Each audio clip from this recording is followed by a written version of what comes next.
Hi, I'm back with another video, and this time it's Holly Horror, and I'm not going to butcher anybody's name. So I got this book on from BookishFirst. I had gotten to the point where I could have some. I was almost to the end where I could get it redeemed for a book, and so I originally wanted another book, and so I had started getting my points, and I really wanted this other book, and then I saw this cover. And I decided instead of that book, I really wanted this one. The other book was going to take I think it was 12 days or something before it was going to become available to win or redeem points for. And this one, I think it was 20 days or something. So that was one long wait. But as soon as I saw this cover, I was like, I have to have this book. And so when the day came to redeem it, I was right there ready to go. For the 30 minutes off and on, checking to see when it was time, and as soon as it hit the time for it to be available, I clicked on it and redeemed for it. And so like I said, it's Holly Horror, and it's out August 15th. They said that the book is for ages 12 to 17, or in 7th to 9th graders, I think is what it was. And so obviously it's supposed to be a scary book from the cover. And so the book is all about this girl, Evie. She's from New York City. Her parents are divorced, and her mom has realized that they're not going to be able to stay in New York anymore because of mounting cost of legal fees, bills, things like that. They're not going to be able to stay. So her mom calls her aunt and asks if they could move to Ravenglass, Massachusetts, because there's a house that is in the family that she's been taking care of, and she keeps the upkeep on. And so she agrees to let the aunt agrees to let them move in. And so after she talks to her sister, the aunt, like I said, agrees to let them stay. And so then Evie, her mom, and Evie's younger brother head to Ravenglass, Massachusetts. And when they get there, she's heard of the hobby house before. She's heard bits and pieces, but she doesn't really care much for the story, and her mom really isn't interested in anything like that. But her aunt is into tarot cards, and apparently is a little psychic, and so she wants nothing to do with the house. She doesn't go in it. She doesn't stay for very long. She has people doing the upkeep on it, so she doesn't have to. And so when they get there, Evie thinks she sees something in the road, and then her mom says there's nothing there. And then they finally find the house, and it's exactly what they thought it would look like, because her mom had already prepared them. They probably needed work. It was probably old and dusty since nobody's been living there. And sure enough, it's exactly what they thought it would be. And so they get into the house, and her mom sends her to the restaurant they'd seen up the road when they were passing by trying to find the house. And while she's there, she meets a girl who's talks to her about being new, and then she starts wanting to tell her all about the house. And Evie, of course, doesn't really care much about it, because her mom doesn't really care, so she doesn't really care much about it. And I can't remember if that's the moment she starts telling her about the house, or it was later on she tells her more information about it. But the house was originally owned by an aunt and uncle, and their cousin was living there. And both Evie's mom and aunt used to spend a lot of time going to visit the hobby house, as it's called. And everybody in the town knows the hobby house and the stories that goes along with it.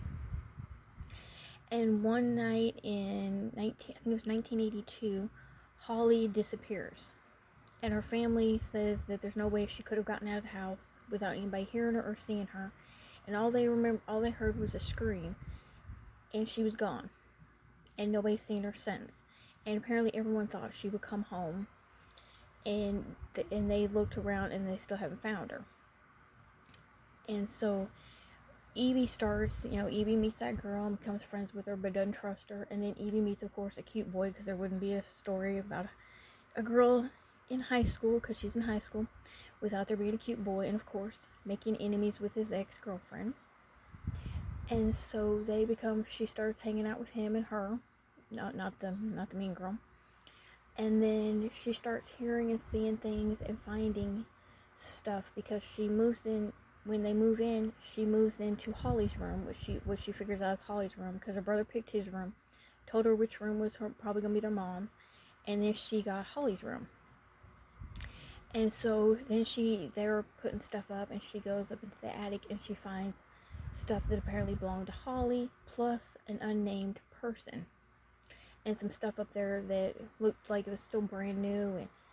And so she's shocked when she finds all this stuff, and she finds what she figures out is Holly's diary. And so while she's hanging out with that guy, they're both in, I guess, sewing together. I don't know if it's like home economics or it's just sewing. But they're both in sewing together, and she finds like fabric up in the attic that looks brand new. And then, like I said, she finds stuff that belongs to Holly, and then someone else that she has no idea who it is.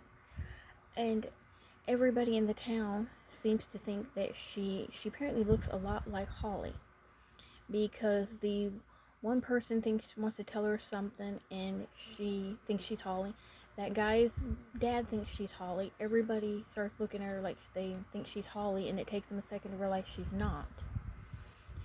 And so as the book goes on, she goes from not caring about what happened and about the stories of the house, to all of a sudden she wants to know more, because like I said, she starts seeing things, hearing things. And so that girl she met at the restaurant, who she's become friends with, she finally decides that she's going to try to semi-trust her, but keep her at bay and not tell her too much, because she doesn't want her to think, there's something wrong with her. And so she tells her about bits and pieces about what happened and what she's, hearing and seeing, and wants to know more about the house. And that's when she finds out about Holly's disappearance. And she also finds out that there's another story before Holly, about some girl back in, I think it was the early days of the house, disappeared. Her dad ends up dead, and then she disappears, and nobody knows what happened to her. And then according to every story, of course, everybody thinks it's an urban legend, and there are people who believe it's all real, the suspicions about the house, and then those who think it's an urban legend. But that they say that the story that the kids tell is, Playmate, come out and play with me, and bring your dollies 3, come up my apple tree, look down my rain barrel, slide down my cellar door, and we'll be jolly friends forevermore. And that's something that Evie had heard when she was a couple of times during all of these things she keeps seeing. And so she's trying to figure out why she keeps hearing and seeing things, and starts to decide that maybe someone's trying to contact her. Maybe Holly trying to get someone to figure out what happened to them. And so it's a race of time trying to figure out what happened to Holly, who the other girl is, who the stuff belongs to. And, and wanting to, and, like it says, could it be Holly trying to reach out to her, or is it something else, something worse? She has to investigate what happened that night she disappeared, and get in deeper into looking for the answers, and before she loses herself. And then, of course, she has to do it all before pretty much, is it like going to happen again?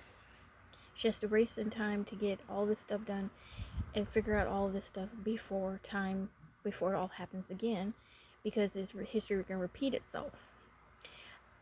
I do have to say, this is book 1, so it does end with a cliffhanger. I did not know that when I got it, when I picked it out, that it was a book 1, until I went to look the book up and found out it was book 1, and I'd seen people talking about how it ends with a cliffhanger, and that there is a book 2.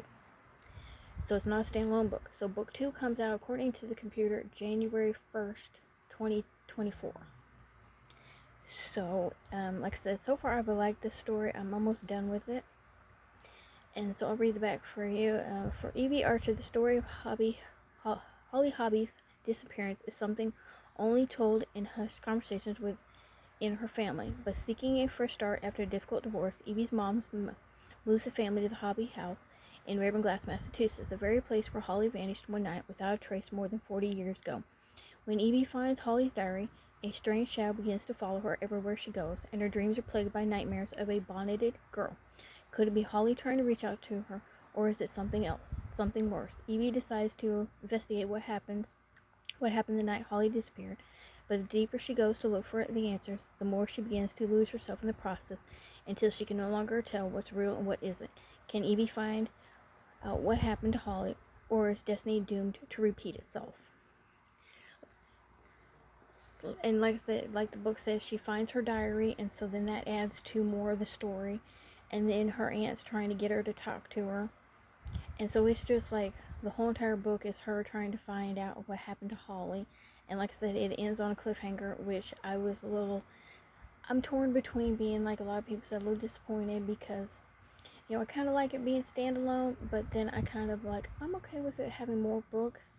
But usually because, like I said, I'm torn on that because, you want to get that second book, and if you can't get that second book when it's time. So I'm hoping to be able to get the second book to find out what else happens. So I would recommend Holly Horror for a nice little semi-scary storybook. Because like I said, it's for teenagers, so it's not going to be extremely scary or anything. So this comes out August 15th. Sorry for giving more details than what was necessary at the beginning and kind of trying to give you an idea of how the book goes along. I didn't want to give out too many details and tell what happens. So there's a lot of stuff I've, of course, left out so that I wouldn't ruin the book for anybody. Thank you for watching. Bye.